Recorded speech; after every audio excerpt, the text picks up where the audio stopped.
Assalamualaikum warahmatullahi wabarakatuh. Halo semuanya, saya Muhammad Fadil dengan NIM K5425042. Pernah gak sih kalian berpikir bagaimana otak kita bekerja? Sebenarnya otak kita itu bagaikan suatu superkomputer. Hari ini kita akan bongkar teori pemrosesan informasi dan kenapa teori ini krusial bagi calon pendidik, seperti kita di pendidikan geografi. Pertama, konsep dasar dari teori ini. TPI melihat belajar sebagai proses input, lalu proses pemrosesan, lalu proses output. Informasi masuk, diproses di dalam pikiran, disimpan, dan akhirnya bisa dikeluarkan lagi. Di dalamnya terdapat model dasar utama, yaitu tiga model gudang memori. Pertama, memori sensorik. Ini merupakan jalur masuk informasi dalam otak kita, menerima data dari auditory, visual, sensorik, dan sebagainya. Kapasitasnya besar, namun durasinya super singkat. Oleh karena itu, dalam memori ini kita harus fokus. 2. Memori kerja. Disinilah pemrosesan aktif terjadi. Kapasitasnya terbatas dan durasinya pendek. Oleh karena itu, kita harus mempertahankannya dengan cara mengulang-ulang suatu informasi dan mengkelompokkannya. 3. Memori jangka panjang. Memori jangka panjang adalah perpustakaan permanen kita. Kapasitasnya praktis tak terbatas. Informasi disimpan dalam bentuk skema dan bisa bertahan seumur hidup. Kuncinya adalah pengkodean yang efektif. Selanjutnya, proses kognitif dalam teori ini. Pertama, perhatian. Perhatian menentukan informasi mana dari memori sensorik yang akan masuk ke dalam memori kerja. Sebagai guru, kita harus dapat merebut perhatian dan mempertahankan perhatian siswa. Gunakan warna, suara, pertanyaan, atau lainnya yang menarik. Gunakan warna-warna yang menarik. Gunakan cara penyampaian yang menarik. Selanjutnya yaitu persepsi.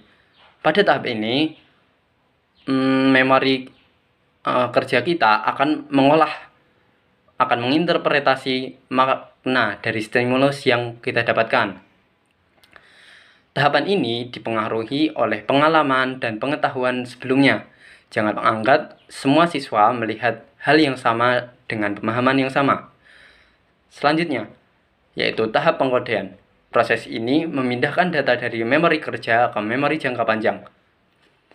Caranya adalah dengan menghubungkan informasi baru dengan informasi yang telah ada.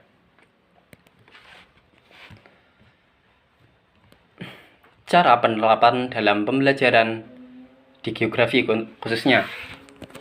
Dikarenakan keterbatasan suatu memori, sebagai seorang guru, kita tidak boleh memberikan materi banyak sekaligus.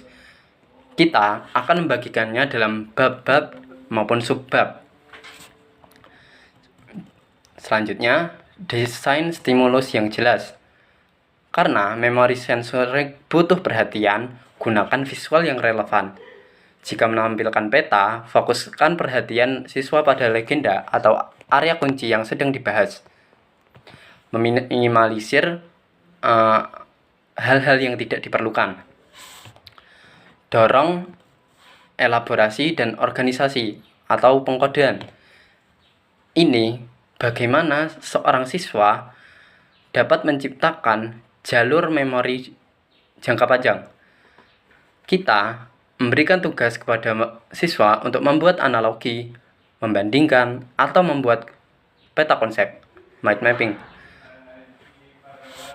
Contoh, mereka diberi tugas menghubungkan konsep erosi di geografi fisik dengan perubahan tata guna lahan di geografi manusia. Selanjutnya, maksimalkan output.